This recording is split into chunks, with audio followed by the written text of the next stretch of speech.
Good evening, brothers and sisters in the Dhamma. I think it's been 2 years since I was here. Tonight, the topic is how to cultivate the Ariyan Eightfold path.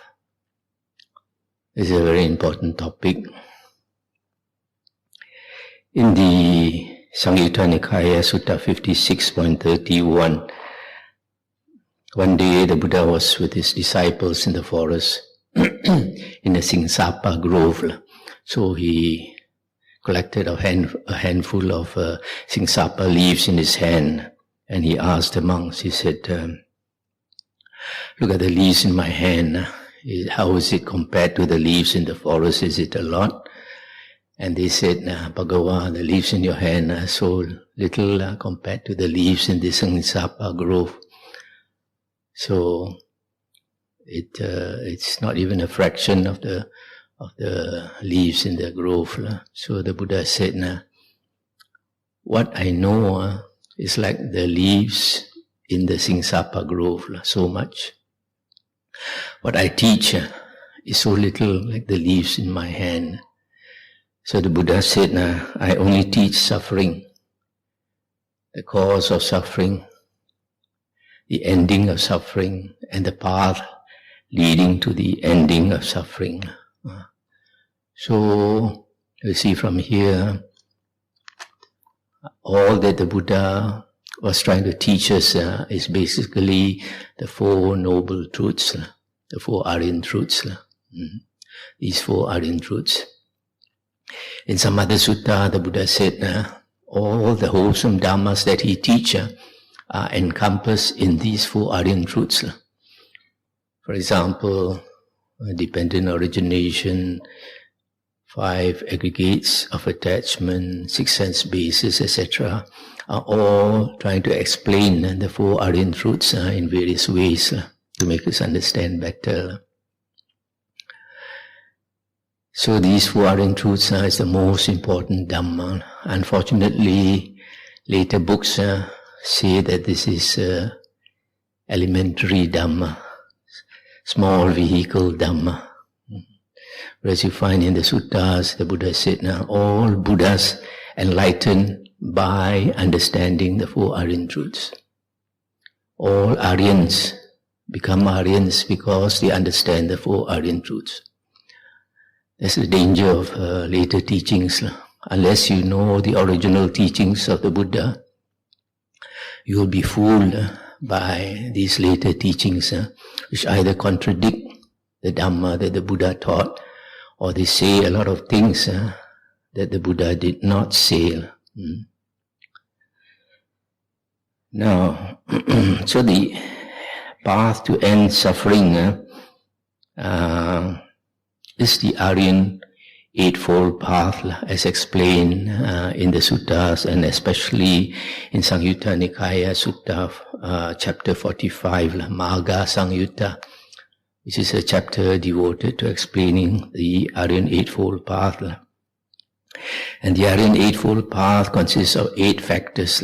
Starts with right view, right thoughts, right speech, right action, right livelihood, right effort, right mindfulness, and right concentration. And in the Magga Samyutta, it is said that the holy life is the Ariyan Eightfold path. So the purpose or the practice of the holy life is also the practice of the Ariyan Eightfold path. It is, in other words, it is the spiritual path. And it is said in Sutta 45.39, the fruits of the holy life are the fruit of stream entry, the fruit of one's returning, the fruit of non-returning, and the arahanthood. So if you practice the holy life, the Ariyan Eightfold path, you can get the fruit of stream entry, which is Sotapanna. Once returning is Sakadagamin, non-returning is Anagamin, and Arahanthood. Now, it is also said in Digha Nikaya number 16, Mahaparinibbana Sutta, the Buddha said, where the Ariyan Eightfold Path is found, there you will find the four Aryans. Holy men are only found where the Ariyan Eightfold Path is practiced. And the Buddha also said, where the Ariyan Eightfold Path is not practiced, you cannot find any Arya, any holy men. So, how do we practice the Ariyan Eightfold Path is explained quite clearly in the Majjhima Nikaya Sutta 117, Mahachattarisaka Sutta. There the Buddha said, right view comes first. And how does right view come first? In one of right view, right thoughts comes into being. In one of right thoughts, right speech comes into being. In one of right speech, right action comes into being. In one of right action, right livelihood comes into being. In one of right livelihood, right effort comes into being. In one of right effort, right mindfulness comes into being. In one of right mindfulness, right concentration comes into being. So you see, one factor leads to another factor, and it must be practiced in this order. You cannot start with any factor you like. So that's why you find without right view, the first factor, you cannot find any Aryan. There are some people, like for example, before the Buddha was enlightened, in India, there were a lot of yogis striving very hard. And their practice was either ascetic practices, where they inflicted suffering upon themselves by practicing all kinds of austerities, starving themselves, going naked, eating only particular types of food, eating very little food, or they meditated. Even they meditated until they attained psychic powers, yet you could not find an Arya because there was nobody with right view. So that's why the Buddha said, all I teach is the four Aryan truths. Also, now the right view is defined as understanding the four Aryan truths.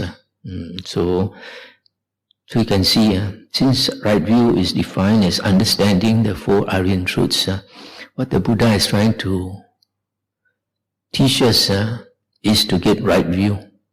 Yeah?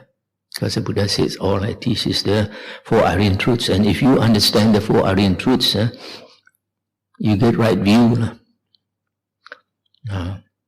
In one of the suttas, the Buddha said he constantly has two thoughts. One is the thought of seclusion. A holy man always likes to be alone, to go into his mind, because the world of the six senses is the world of suffering. When he goes into his mind, he's out of the world. So the Buddha always like to be alone. That's why he frequently thinks about seclusion. The other thought, the Buddha said, is he worries about beings. Why does he worry about beings? Because he's worried that we will fall into the woeful planes, into the ghost realm, the animal realm, and the hell realm. It's because the Buddha is so compassionate that he worries for us. So he spends all his life, after he attained enlightenment, I spent all his effort to teach the Dhamma so that we can get right view. Once you attain right view, it also means that you have seen the Dhamma. You have attained the Dhamma Chakku. Sometimes they say the eye of the Dhamma. The vision of the Dhamma is maybe a better translation. And once you get the right view or vision of the Dhamma, you have attained stream entry. In Sutta Samyutta Nikaya 55.5, it is said that the stream refers to the Ariyan Eightfold Path. So stream entry is entering the Ariyan Eightfold Path. Also, it is said in more than one sutta that all Aryans have right view. For example, in the Velama Sutta, Anguttara Nikaya 9.20, the Buddha said long time ago he was a Brahmin and he did so much dana to so many people. He said amounted to 84,000 buckets of gold, 84,000 buckets of silver, 84,000 buckets of precious stones, 84,000 pairs of cattle, 84,000 pairs of pigs, 84,000 pairs of sheep, goats, chickens, ducks, etc. And the food and the drinks he gave flowed like the river. But in spite of so much dana that he did, the Buddha said in that lifetime the merit was very little. Why? Because there was not a single person with right view to receive the offering. So if you make dana to putujana, to ordinary worldlings, the merit is very little. If you make dana to Ariya, the offering is very meritorious. Also in the Samyutta Nikaya chapter 13, the Buddha said once a person has attained right view, the suffering that is left for him is very little compared to the suffering of an ordinary worldling. And the Buddha gave us several similes. One of them is like he took a bit of soil on his fingertip and he said, look at the soil on my fingertip, how much is it compared to the soil in the whole earth? And the disciple said, it's so little, cannot even compare, it's not even a fraction of the soil in the whole earth.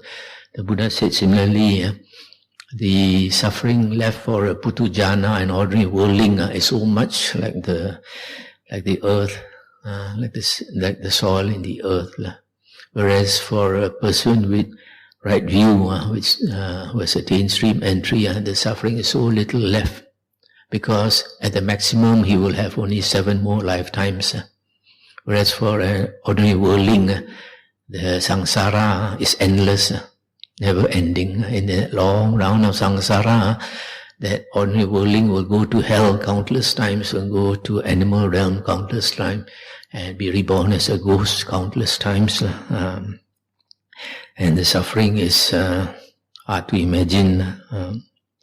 Now in the Samyutta Nikaya 25.1, the Buddha talked about 2 types of persons who have attained stream entry. One is called the Saddhanusarin, another one is Dhammanusarin. Saddhanusarin is a faith follower, and the Buddha said Saddhanusarin places faith in the Dhamma and resolves on them. The Dhammanusarin, these teachings are accepted after being pondered. So basically, these 2 types of persons who have attained stream entry, also called the first path, they listen to the Dhamma and they understand and they get right view. And one of them has faith more, that's why it's called a faith follower. The other one has understanding more, this is called a Dhamma follower. And once you've attained stream entry, it is said in this Sutta 25.1 that the path will turn to fruit in the same lifetime. And this contradicts the Abhidhamma. Abhidhamma says once you attain path, immediately it turns to fruit the next conscious moment. If that is the case, you have no opportunity to make offerings to a path attainer. Yeah? Because once he attains a path, before he can make offerings, he already become a fruit attainer.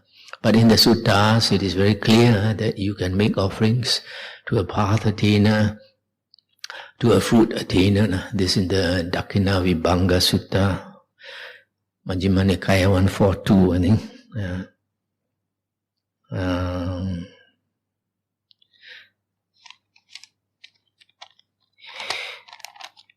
In in the Majjhima Nikaya 43, it is said that there are two conditions for attaining right view. One is the voice of another, sometimes translated as the utterance of another, basically meaning the voice of another person teaching you the Dhamma. And then the second condition is focused attention. When you listen, you must have focused attention. Why focused attention? This is explained in Samyutta Nikaya 46.38. It is said, when one listens to the Dhamma with eager ears, attending to it as a matter of vital concern, directing his whole mind to it, on that occasion the five hindrances are not present in him. On that occasion the seven factors of enlightenment go to fulfillment by development. So when you listen to the Dhamma with eager ears, attending to it as a matter of vital concern, directing the whole mind to it, then the five hindrances are eliminated for that time, for that period when you are concentrating. So that is why you can understand and get right view. So this I translate as focused attention for this reason, because of this sutta. Some people, they translate it as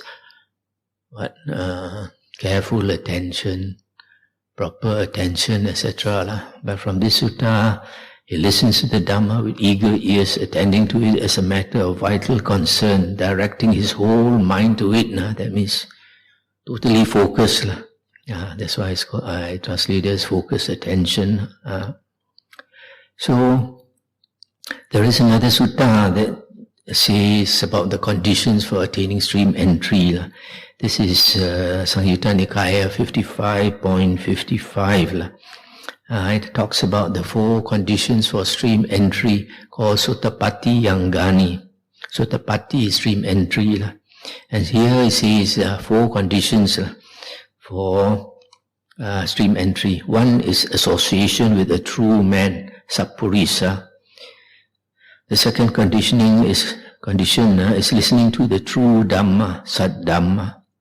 The third condition is focused attention.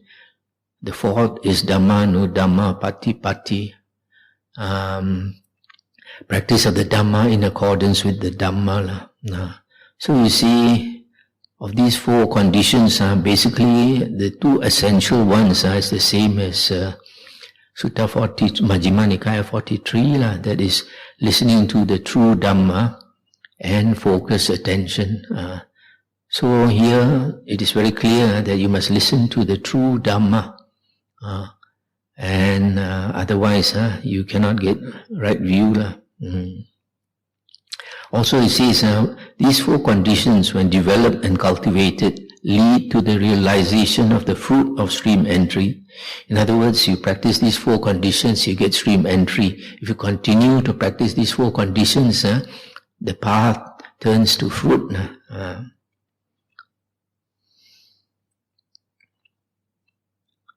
Now in this same sutta, 55.55, where it talks about these four conditions for stream entry, the Buddha also said, if these four conditions are completely and totally absent in a person, then he's not a follower of the Buddha. He is a follower of external sects, Bahiro, external sect follower. So the Buddha is saying, if you don't have these four conditions, you're not a follower of the Buddha, meaning you're not a Buddhist, So, why does the Buddha say this? Because the Buddha calls his disciples, all his followers, whether it's monks or nuns or laymen or laywomen, all are called savakas. Savaka in Chinese we translate as Shen hearers or listeners. So only if you listen to the words of the Buddha, the suttas, you are considered a follower of the Buddha. If not, you're not even a Buddhist. A lot of people, we think we are Buddhists, or we are practicing all kinds of wrong teachings. So the Buddha won't consider you his follower unless you listen to his words in the suttas. So this true Dhamma, Sat Dhamma, is very important. Only when you listen to the true Dhamma, you can get right view. And what is the true Dhamma? In the Vinaya books and also in Anguttara Nikaya 8.51, the Buddha said that his true Dhamma will last 500 years. Later books say 5,000 years. And the Buddha said in the suttas and the Vinaya books that it will last 500 years. Also the Buddha said very clearly that later fake Dhamma will appear. A lot of people find it hard to believe there is such a thing as fake Dhamma. And the Buddha also said in the sutta, the Sangyutta Nikaya 16.13 and 20.7, where the Buddha talked about fake Dhamma, the Buddha said it is here, right here, that foolish men will arise and create this fake Dhamma. In other words, it is the Sangha itself. It is the monks itself who create the false Dhamma.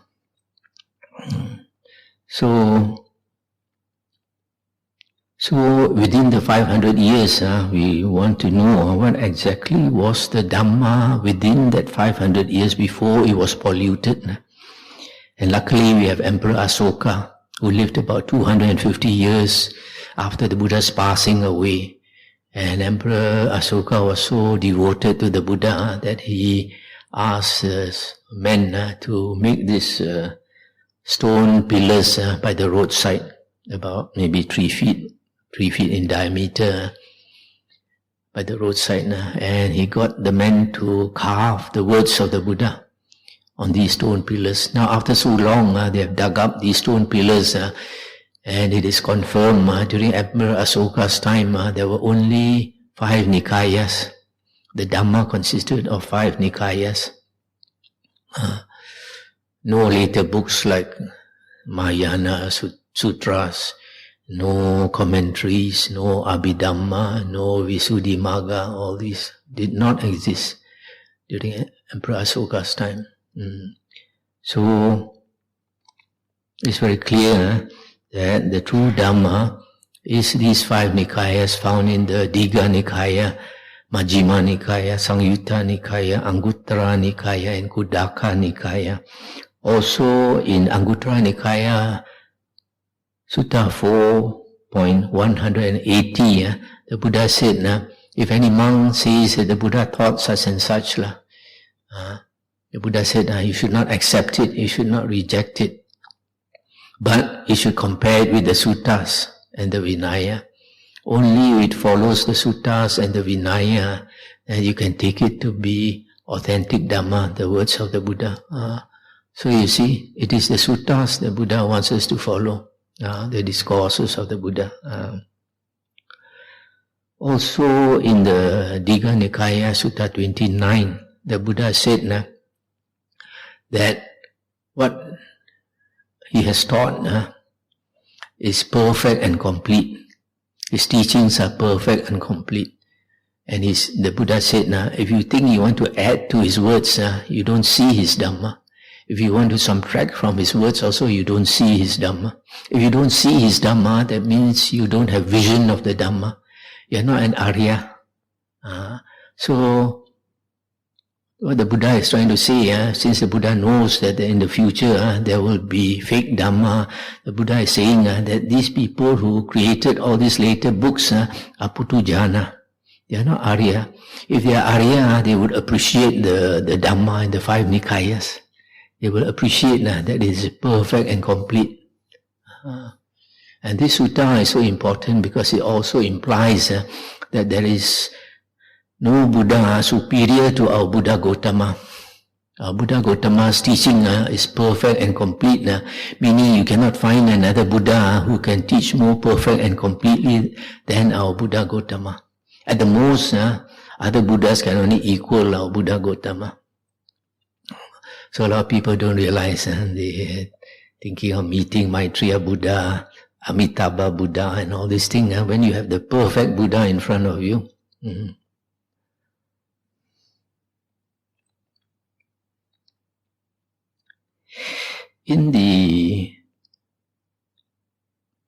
There is this Bhujangas, factors of enlightenment.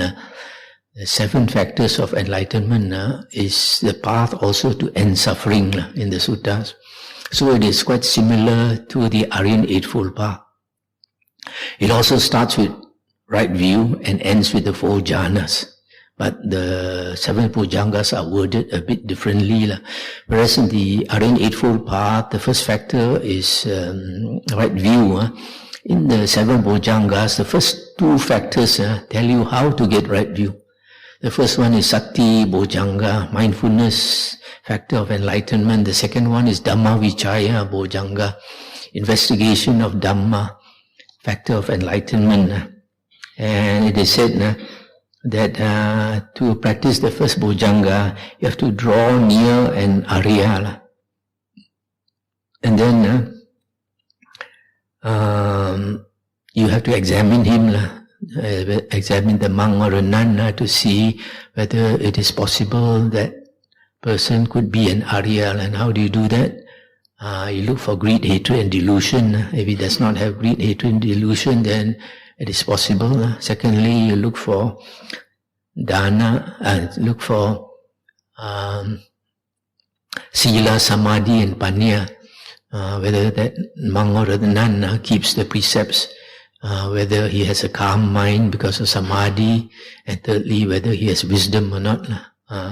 So if you see that he has this sila, samadhi, panya, then it is possible he could be an Arya, and you show respect. And when you show respect, he will teach you the Dhamma. And when you listen, when you hear the Dhamma, the Buddha says you have to remember it.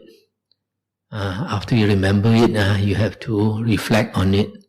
That's how you practice Sati Bhujanga. So you see, Sati in this Bhujanga refers to remembering the Dhamma, remembering the true Dhamma, because the word Sati basically means remembering. When we say we practice Sati, we contemplate four things, body, feelings, mind and Dhamma. Actually it means you have to remember to put your attention on these 4 things. So that's why in the suttas the Buddha said when a monk has attained 4 jhanas, his Sati is perfectly pure, parisuddhi. And because his Sati is perfectly pure, he can remember his past lives. Can remember 100 lives, 1,000 lives, hundreds of thousands lives. So a person with a perfect Sati, he has a very good memory. Most of us, we can't even remember what we said and we did yesterday. So this Sati Bhujanga is remembering the Dhamma that you have learned and reflecting on it. And if you remember the Dhamma and you reflect on it, it is possible that you will get right view. But because you might not get right view so fast, the Buddha said the second Bhujanga is to investigate the Dhamma, Dhamma Vichaya. Continue to listen to the Dhamma, to investigate it. Because the Buddha said in the Dhamma that he teaches, there are innumerable nuances, innumerable details, innumerable implications. So we have to really investigate, examine it, think about it. Then you understand more. For example, a lot of us, we know when we listen to the suttas, the first time we catch certain points which we think is important. The second time you listen, you find you catch more points and you're surprised. How come I didn't catch these points earlier?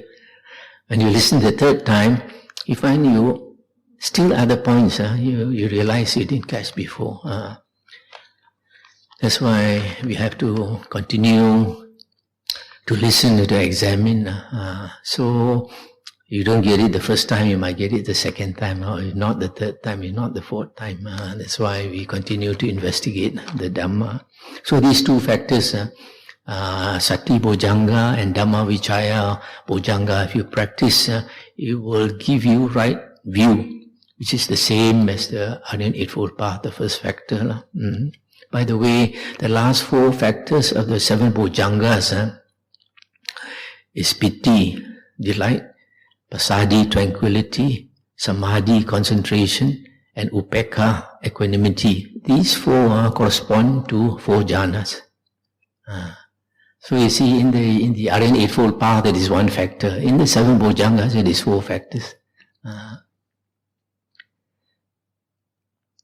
Okay, we come back to the Majjhima Nikaya 43.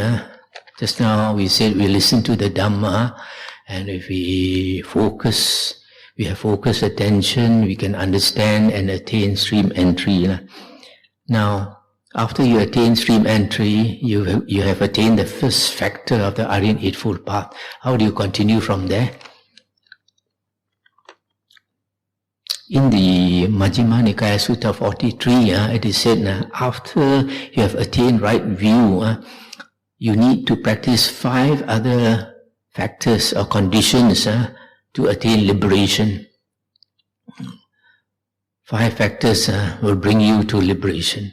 But in the Ariyan Eightfold Path, there are 8 factors. After you get right view, you have to practice 7 more factors to get liberation. Here in this sutta says 5. So actually these 5 factors in the Majjhima Nikaya 43 correspond to the 7 factors in the Ariyan Eightfold Path. And what are these?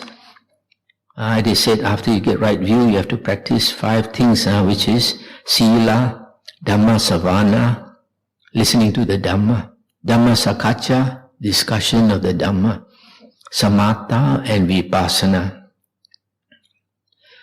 So the first factor is Sila. Now what does Sila refer to? Just now we mentioned the Majjhima Nikaya 117 Mahachattarisaka Sutta. It says you start with right view, and right view will bring you to right thoughts, and that will bring you to right speech, etc. Right? Now, once you have got right view, it means you have got rid of wrong views. You have got rid of wrong prejudices, and you have got rid of wrong thoughts. So naturally, from right view, you will get right thoughts. Right thoughts means no thoughts of covetousness, no thoughts of ill will or anger, no thoughts of cruelty or harming other beings. Also, after you have right view and right thoughts, you will have right speech.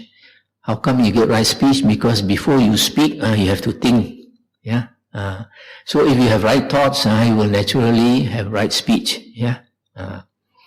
And then after that, it will bring you to right action. And right action is a result of your right view and your right thoughts. If you have right view and right thoughts, your action also will be right. You don't want to kill, you don't want to steal, you don't want to commit sexual misconduct. And that will bring you to right livelihood. Because if you have right thoughts, right speech, and right action, you will naturally have right livelihood. So you look carefully. After right view, these 4 things is actually Sila. Because Sila means you don't harm others through the 3 karmas, through your thoughts, your speech, and your body. So if you have right thoughts, right speech, and right action, and right livelihood, that is the Sila. Most books will say the Sila component of the Ariyan Eightfold Path is 3 factors: right speech, right action, and right livelihood. But I think it is 4 factors, because when you talk about Sila, you got to include your mind. You don't do harm to your body, you don't do harm to your speech, but you also must not do harm to your mind. So Sila should be right thoughts, right speech, right action, and right livelihood. So once you have right view, you see it follows quite naturally that these 4 factors will come naturally. So that means you have 5 factors already of the Ariyan Eightfold Path. Now you're left with 3 factors: the 6, 7 and 8 factor. Yeah. Now we look again at this, just now Majjhima Nikaya. It says after you have right view, you have to practice Sila, Dhammasavana, Dhammasakacha, Samatha and Vipassana. So Sila, we know, is the 4 factors. Dhammasavana is listening to the Dhamma. Dhammasakacha is discussion of the Dhamma. This one actually should come under right mindfulness. Yeah? Because right mindfulness, you contemplate 4 things. Body, feelings, mind and Dhamma. And of these 4 things, the most important is Dhamma. Because in the suttas, it is said, there are 5 occasions when a person becomes an Arahant. When he listens to the Dhamma, when he's teaching the Dhamma, when he's reflecting on the Dhamma, when he's repeating the Dhamma, and the last one is meditation. So you see, of these 5 occasions, 4 is got to do with Dhamma. So if you don't know Dhamma, the Buddha's Dhamma, the true Dhamma, you cannot become enlightened. You cannot even attain any stage of Aryahood. Yeah. So actually I mentioned this Dhammasavana and Dhammasakacha should be part of right mindfulness, which is the 7th factor of the Aryan Eightfold Path. But it is so important that the Buddha brings it out of the 7th factor and tell you that you must listen to the Dhamma, you must discuss Dhamma, otherwise you cannot become an Arahant. So you see, just now to get right view, you have to listen to the Dhamma. Now become Arahant also, you must listen to the Dhamma. That's why no Dhamma cannot find any Arya. So Samatha is practicing Samadhi, which is the 8th factor of the Aryan Eightfold Path.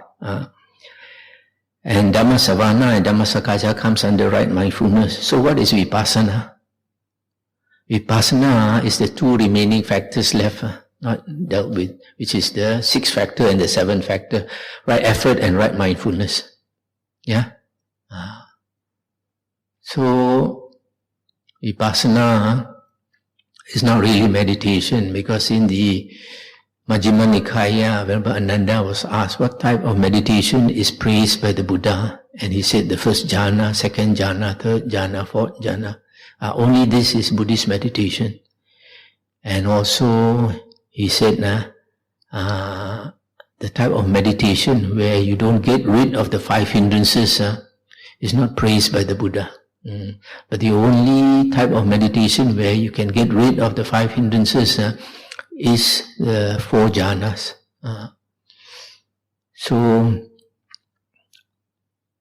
So when we sit in meditation, we should practice samatha to attain the 4 jhanas. And when we are not sitting in meditation, we must practice vipassana. Vipassana is outside meditation. It's nothing to do with meditation. It's in your daily life. Because in your daily life, you got to be mindful of these 4 objects. If you don't remember to contemplate these 4 objects, then you'll be paying attention to sights, sounds, smells, tastes, touch, which is Mara's bed. The Buddha always says, this is not your ancestral home. Mara is trying to tempt us with beautiful sights, beautiful sounds, smells, tastes and touch. So we have to be very careful not to stray into Mara's playground. That's why you have to be mindful. Then the purpose of being mindful is also to practice right effort, to get rid of unwholesome states and to cultivate wholesome states. That's why these 2, right mindfulness and right effort, we do in daily life. But of course you cannot be thinking of your body, of your feelings and your mind all the time. But as far as feelings are concerned, if your feelings are very strong, you have to take a note. For example, anger arises. Then you have to remember this is an unwholesome state. The Buddha says unwholesome states bring us to the ghost realm, to the animal realm, and to the hell realm. So we want to cultivate wholesome states. So vipassana is practicing this in everyday life to cultivate our character. So what is samatha? Samatha is practicing samadhi.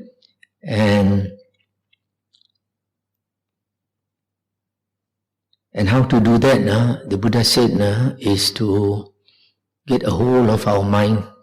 The Buddha gave a simile to make us understand the working of our mind. The Buddha said a hunter caught 6 animals and he tied a rope around the neck of each animal. And these 6 ropes, he tied them together and he released the 6 animals. What happened? The 6 animals go off in 6 different directions. The first one is the eagle. The eagle wants to fly into the air. The second is the monkey. Monkey wants to climb up the tree. The third is a snake, wants to go into a hole in the ground. The fourth one is a crocodile who wants to pull to the river. The fifth one is the dog who wants to go into town to look for food. And the sixth is a jackal who wants to go up the hill. So these 6 animals are pulling in 6 different directions. The Buddha said, that's a simile for our everyday mind. Our everyday mind is pulled by sights. One has to pay attention to see, pulled by sounds, smells, taste, touch, and thoughts. And so our mind is shifting from object to object all the time. That's why we have a very scattered mind. It's going out through the 6 senses. So the Buddha said, the way to tame the mind, using back the 6 animal simile, the Buddha said the 6 ropes, instead of tying it together and releasing it, the 6 ropes should be tied around a strong pole or a strong post.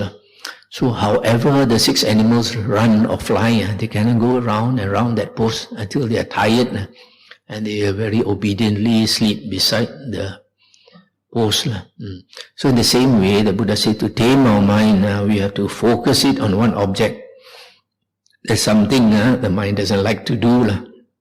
For example, focus on your breath, which is the Buddha's meditation. So keep focusing on your breath. You use two jhana factors, vitaka and vichara. Vitaka is thought directed, vichara is thought sustained. So when we pay attention to our breath, very soon the mind runs away. We pull it back, that is vitaka, thought directed. It runs away, we pull it back using thought directed. And then after it comes back, you sustain it on your breath. That is vichara, thought sustained. Using just these 2 factors. And if you have the good karma, you have the blessings, your mind will calm down. You are not disturbed by remorse, you are not disturbed by bad karma, etc. Then you can follow your breath. When you are able to follow your breath longer and longer, slowly the mind becomes one-pointed. That is ekagata. When it becomes one-pointed, 2 other factors arise together with it, piti and sukha, delight and bliss. You feel bliss arising and you are delighted. But the problem is when we are delighted, we become so excited, we fall off like falling off the chair, fall out of the samadhi. Then you want to get it back again, then you put more effort. So that is how we tame our mind. Just bring it back to one object all the time, training it to focus. Training the mind is focus is very important. As you listen just now, to get right view, you must be able to focus your mind when you listen to the Dhamma. If you are not able to focus your mind when you listen to the Dhamma, you cannot get right view. There are some people with very scattered minds, when they listen to the Dhamma, it goes in one ear, goes out the other ear. Cannot retain, So that is samatha.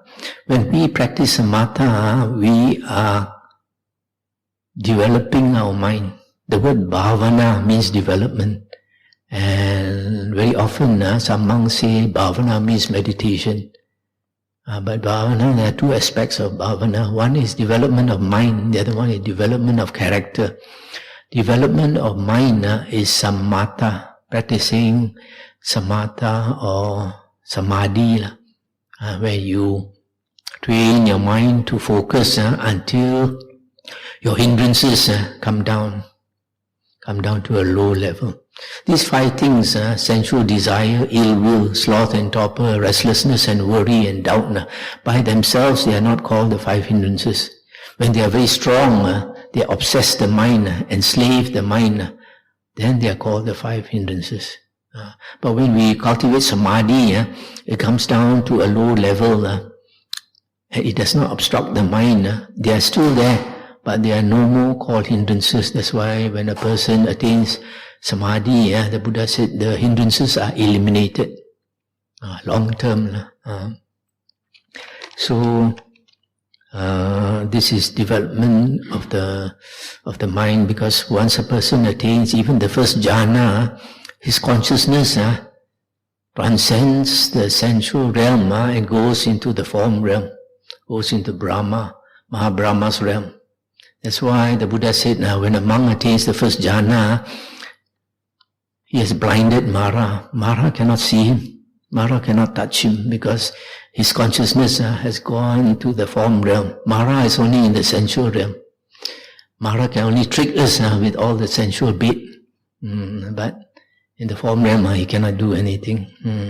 That's why the Buddha calls the jhanas uttari manusa dhamma, superhuman states. Now the vipassana,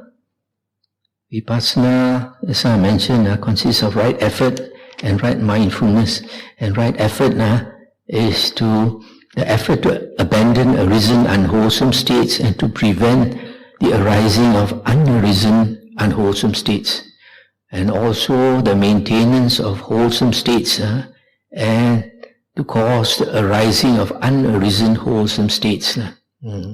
Because I mentioned unwholesome states bring us to woeful planes of rebirth, and wholesome states bring us up to happy destinations of rebirth. Unwholesome states are states of greed, hatred, pride, deceit, cunning, shameless, selfish, ungratefulness, lazy. Wholesome states are kind, generous, compassionate, humble, honest and straightforward, diligent, etc. So in everyday life, we have to be mindful, the Buddha said, also of our 3 karmas, how we act to our mind, to our body and to our speech. So the Buddha said, before we act to these 3 karmas, before we act, we have to contemplate whether it's going to harm somebody or benefit somebody. If it's going to harm, we should not do. If it's going to benefit, we should do again and again. While we are doing also, we should contemplate. And after we have done also, we should contemplate. That's how we perfect our 3 karmas. And these karmas, our actions determine our character. So if we practice mindfulness and right effort, we develop our character to be higher and higher. The Buddha said, if we want to be reborn in heaven, we have to change our character so that we have the character of a Deva or a Devi. If we don't know Dhamma, then we become selfish people. A lot of people, when they are dying, they are frightened because they see the woeful, this ghost realm, beings from the ghost realm coming to welcome them. So some people, when they are dying, slowly the face will change, because I'm one of the few monks who talk about the soul. We have a soul inside us, which in the Hinduism is called the astral body. A lot of monks say we have no soul because they have a wrong understanding of soul. The Buddhist soul is different from the Christian soul. The Christian soul is permanent, eternal. The Buddhist soul is impermanent. And the soul in the Oxford Dictionary is defined as the spiritual part of man, often assumed to be permanent. It's only assumed to be permanent. It's not necessarily permanent. So you find like 1 or 2 years ago, one of our young devotees, the mother had cancer. And he brought the mother to our monastery to do dana, and I encouraged the mother to listen to the Dhamma, to come and keep the 8 precepts. So he brought the mother, and the mother comes for 2-3 days and very restless and go back. Another time when she's feeling more dukkha, she comes again. Stays 3 days and goes back again, too restless. Then later when she was dying, the son called me up. The son was shocked because the mother's face was turning into the ghost face. So I told him, I warn you. Most people will go for rebirth in the ghost realm because we don't take enough trouble to do dana, sila and bhavana. So we use our good karma. As a human being, we are in the happy destination of rebirth. We are like some of the lower devas, You have a good life. So you're using up your blessings every day. If you don't know how to replenish your blessings enough, by the time you die, your blessings are a bit less than the human realm. You'll go into the ghost realm, and most people will go into the ghost realm. So it's not surprising, her face turned into a ghost. Another devotee told me, the auntie, very nasty character, full of anger and hatred. 2 days before she died, the kula teeth came out so long. The whole family got shocked. Then 2 days later, when she died, the teeth disappeared. What does it mean? It means the soul, we call linghun, has left the body. When it leaves the body, so the teeth also disappeared. Reborn as a ghost with the long teeth. So when you listen to all this, we have to be afraid. If you're afraid, you take the trouble to practice. No? If you're not afraid, you won't take the, how can I say, bong ti ling ling.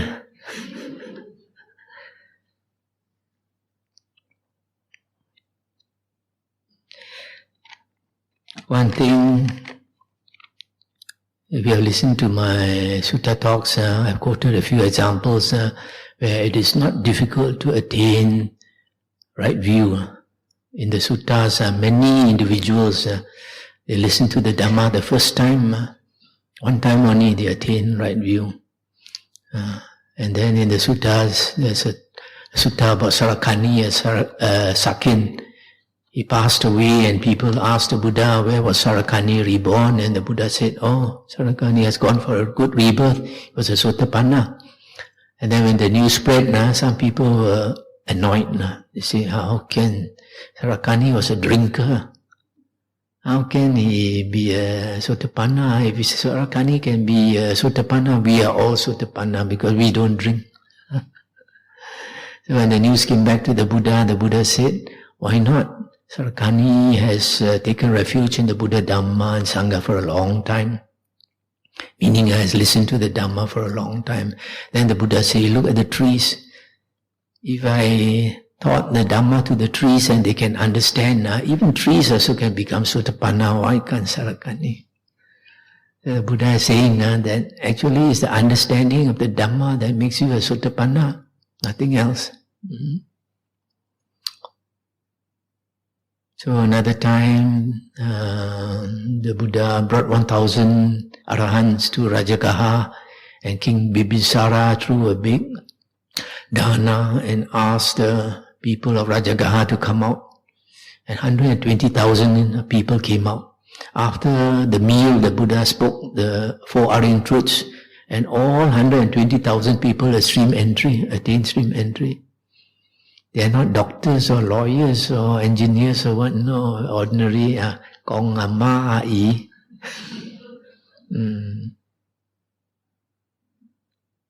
So a lot of these things. The other thing, there are some monks say that to become a Sotapanna you need jhana. There is one sutta that says very clearly you don't need jhana. This sutta is 55.40, and it says there are 2 types of Sotapanna. One is the diligent Sotapanna, one is the negligent. The diligent Sotapanna, after he has become a Sotapanna, he makes the effort to strive to attain jhana. The negligent one, after he attains Sotapanna, happy, no need to strive. So he doesn't make the effort to attain jhana. So you find these two types of Sotapanna. That means all Sotapanna, they don't need jhana. Some they take the trouble to cultivate, some don't take the trouble to cultivate. So it's very clear, you don't need jhana. But one thing, there's one sutta, Anguttara Nikaya 3.86, where the Buddha compared this Aryans with the practice of Sila, Samadhi and Panya. Sila, Samadhi and Panya also is basically the holy path, the Aryan Eightfold path. And it is said that the Sotapanna and the Sakadagamin, the first and the second fruition Arya, they have perfect Sila. The Anagamin has perfect Sila and perfect Samadhi. And the Arahant has perfect Sila, Samadhi and Panya. Perfect Samadhi refers to the four jhanas. So the Sotapanna and the Sakadagamin, they don't need the four jhanas. Whereas the third and the fourth fruit, they need four jhanas. Now, just now I mentioned that the Sotapanna does not need any jhana. But the Sakadagamin needs either the first or the second or the third jhana. Now to attain jhana is not so easy, in the suttas, it is said, before a person enters the first jhana, he has to be aloof from sensual desires, aloof from unwholesome states. Then only he can he can enter the first jhana. So you have to get rid of sensual desires and unwholesome states. That means you need to practice for some time. So that's why monks and nuns are celibate. If you are a householder, you have a husband or a wife, Sotapanna can get. Sakadagami onwards cannot, because you have to be celibate, you have to abstain from sex.